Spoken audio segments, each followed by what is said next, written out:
வேண்டுமென்றே திட்டமிட்டு எங்கள் மீது இருக்கின்ற கோபத்தின் அடிப்படையில் மாணவர்களை பழிவாங்காதீர்கள் என்ற கோரிக்கை வச்சோம். ஆனா அதையெல்லாம் பொருட்படுத்தல. இன்றைய நிலை என்ன? அடுத்த ஆண்டு தேர்தல் வர இருக்குது. ஆக மாணவர்கள் இளைஞர்களுடைய கோபத்துக்கு ஆளாகிவிட்டது இந்த அரசாங்கம். இந்த மாணவர்கள் இளைஞர்களுடைய வாக்குகள் அவருக்கு தேவை. இன்னைக்கு மாணவர்கள் இளைஞருடைய செல்வாக்கை இந்த அரசு இழந்து விட்டது. மாணவர்களுக்கு கிடைக்க வேண்டிய நல்ல பலன்கள் எல்லாம் இந்த அரசாங்கம் முடக்கிவிட்டது. அதனால் அந்த கோபத்தை தணிக்கின்ற விதமாக அடுத்த ஆண்டு நடைபெற்ற சட்டமன்ற பொதுத் தேர்தலில் இந்த மாணவர்களுடைய வாக்கு தேவை. ஏன்னா ஓட்டு போடுகின்ற வயது, ஓட்டு போடக்கூடிய வயது கல்லூரி படிக்கின்ற மாணவர்களுக்கு தான். அந்த முன்னிட்டு தான் இப்ப 10 லட்சம் பேர் கொடுப்பதா அறிவிச்சிருக்கிறாங்க.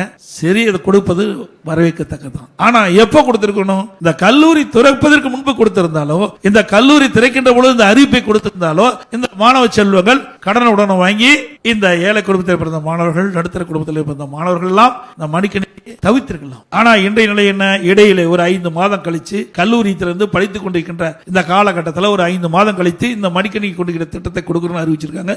இன்னும் கொடுத்த மாதிரி இல்ல, அறிவிச்சிருக்கிறாங்க. கொள்முதல் செய்வதாக பத்திரிகை செய்தி.